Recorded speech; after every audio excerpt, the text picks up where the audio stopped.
आखिर क्यों इस बार हम कम बारिश होने की बात कर रहे हैं? क्यों अब तक बारिश नहीं हुई है? और क्यों अब लोग मुंबई जैसे शहर में भी पानी की कमी महसूस करने लगे हैं, जो इलाका महाराष्ट्र के कोकण में आता है, जहां पर हर साल बहुत बेहिसाब बारिश होती है। देश के मौसम विभाग और साइंटिफिक रीजन के हिसाब से ये जो बारिश की कमी है, इसकी वजह है अल नीनो, जो 100, 150, 200 साल में एक बार आता है।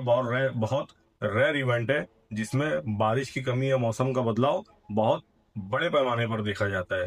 पर क्या सच में यही वजह है बारिश कम होने की? ये सवाल इसलिए उठ रहा है क्योंकि बारिश के मौसम के पहले जब मई का मौसम था, जब तेज गर्मी पड़ती थी, उस टाइम पर आप लोगों ने नोटिस किया होगा कि बहुत सी जगहों पर बहुत तेज बर्फबारी हुई। जिस वक्त ये बर्फबारी हुई, लोगों का ये कहना है, कई लोगों ने नोटिस किया, मैंने खुद भी देखा और भी लोगों ने देखा होगा कि किस तरह क्लाउड सीडिंग की जा रही थी जहाज के जरिए। एक ऐसा जहाज जो जहां से भी गुजरता था अपने पीछे ढेर सारे बादल छोड़ जाता था, जिसके अंदर ढेर सारा केमिकल होता था, जो बादलों में मौजूद पानी को इकट्ठा करता था और बादल में मौजूद नमी को बरसने पर मजबूर कर देता था। पर जब वो केमिकल हद से ज्यादा हो गया, तब क्या हुआ? तब वो बर्फ की शक्ल में बरसने लगा और बहुत से स्टेट में देखा गया, यहाँ हरियाणा में देखा गया, दिल्ली में देखा गया, कर्नाटक में देखा गया और महाराष्ट्र में भी देखा गया कि किस तरह जो बर्फबारी हुई, और उसमें बर्फ भी ऐसा था कि जो कई कई घंटों तक पिघल नहीं रहा था। उस बर्फ से किसानों की कई एकड़ों में, कई हजारों एकड़ों में जो फसलें थी वो बर्बाद हो गई।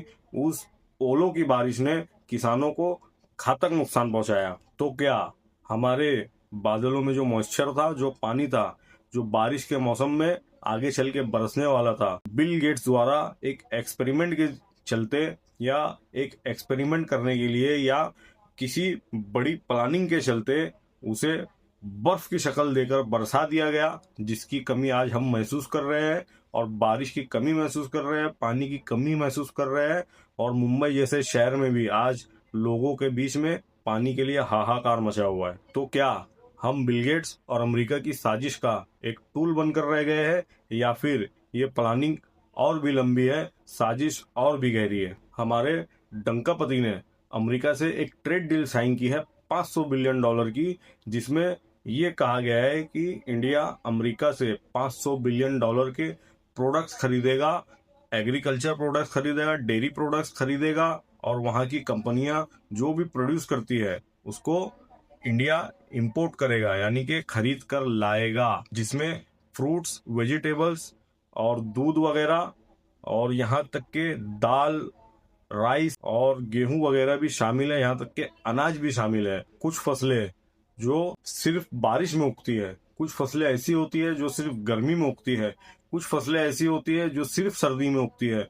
तो क्या इस सिस्टम को डिस्टर्ब करके गर्मी के मौसम में बर्फबारी करवा कर और अब बारिश के मौसम में सूखा पड़वा कर, पानी की कमी पड़वा कर, क्या ये सब इसलिए किया जा रहा है कि इंडिया फसलों की कमी महसूस करे और अमेरिकन प्रोडक्ट्स को खरीदे? क्योंकि जब तक इंडिया का मौसम डिस्टर्ब नहीं होगा, जब तक इंडिया का जो किसान है उसको मौसम की वजह से नुकसान नहीं झेलना पड़ेगा, उसकी फसलें बर्बाद नहीं होगी, तब तक क्या हिंदुस्तान का जो कंज्यूमर है वो अमेरिकी प्रोडक्ट्स खरीदेगा?